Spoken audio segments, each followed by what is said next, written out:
Assalamualaikum warahmatullahi wabarakatuh.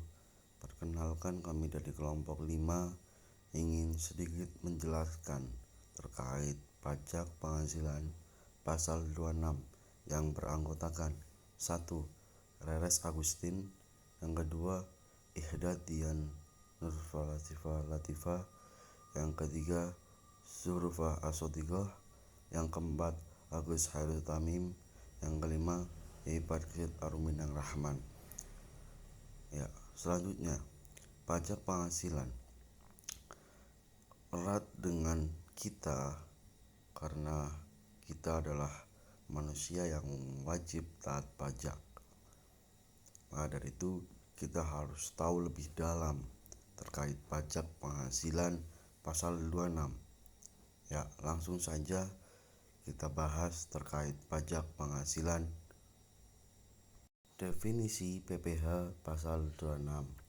Pajak penghasilan atau PPh pasal 26 merupakan pungutan pajak yang dikenakan atas suatu penghasilan yang berasal dari Indonesia yang diperoleh wajib pribadi luar negeri dari Indonesia selain bentuk usaha tetap atau BUT di Indonesia.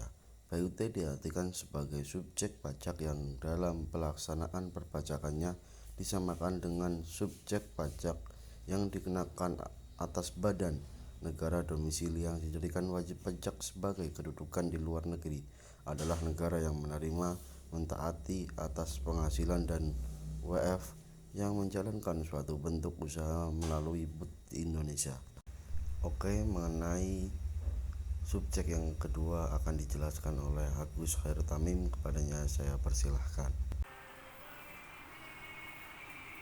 Objek dan tarif pajak PPh pasal 26.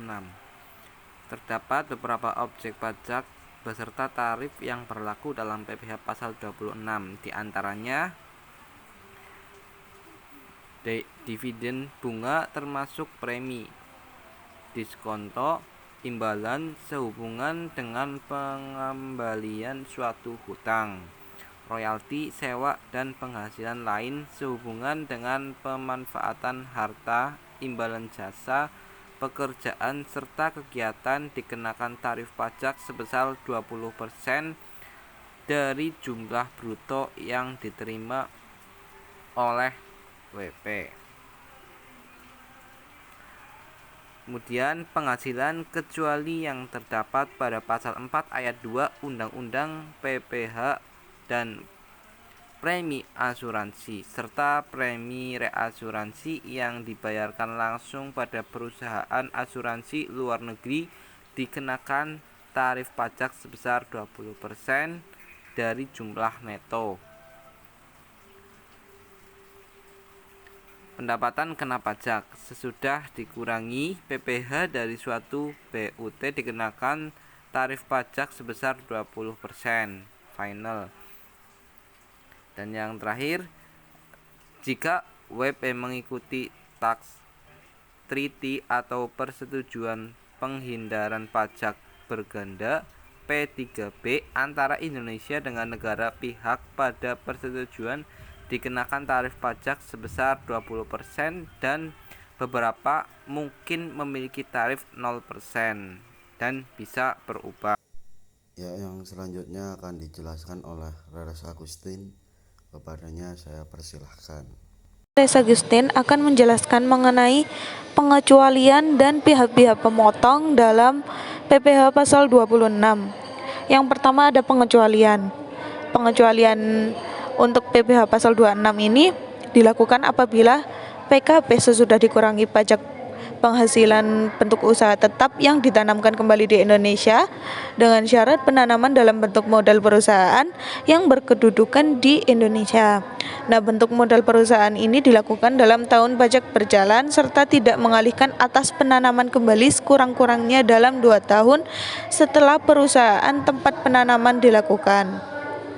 Untuk pengecualian selanjutnya yaitu tidak berlaku pada yang bukan bentuk usaha tetap di Indonesia. Yang selanjutnya ada pengecualian untuk badan-badan internasional yang ditetapkan oleh Menteri Keuangan. Untuk materi berikutnya yaitu pihak pemotong dalam pajak penghasilan pasal 26. Untuk pihak-pihaknya sendiri ada 5 pihak yang berperan sebagai pihak pemotong PPh pasal 26. Yang pertama ada badan pemerintah. Badan pemerintah ini merupakan lembaga atau pihak-pihak yang berkecimpung di kepemerintahan Republik Indonesia. Selanjutnya ada subjek pajak dalam negeri yang merupakan suatu badan yang berkedudukan di Indonesia yang berdiri berdasarkan ketentuan hukum dan norma-norma yang berlaku di Indonesia. Selanjutnya ada penyelenggara kegiatan. Nah, pihak penyelenggara kegiatan ini biasanya dapat berbentuk suatu badan atau orang pribadi di mana seseorang itu sebagai pengorganisir suatu kegiatan atau suatu acara.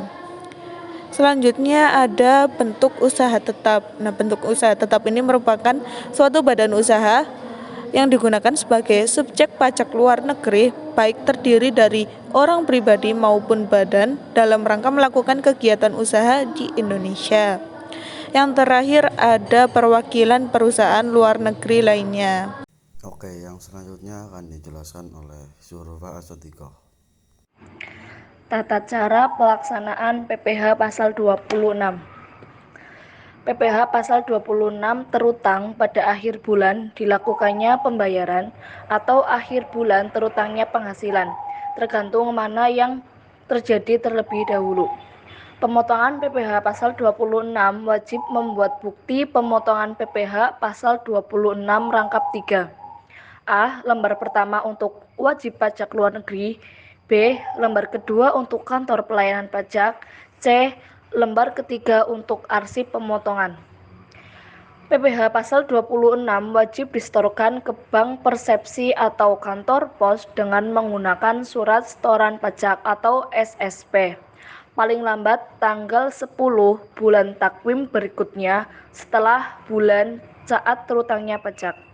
Contohnya, pemotongan PPh pasal 26 dilakukan tanggal 24 Mei 2021. Penyetoran paling lambat tanggal 10 Juni 2021 dan dilaporkan ke kantor pelayanan pajak paling lambat tanggal 20 Juni 2021. Yang selanjutnya akan dibacakan oleh Mbak Ihdatian. Baik, yang selanjutnya ada perhitungan PPh pasal 26.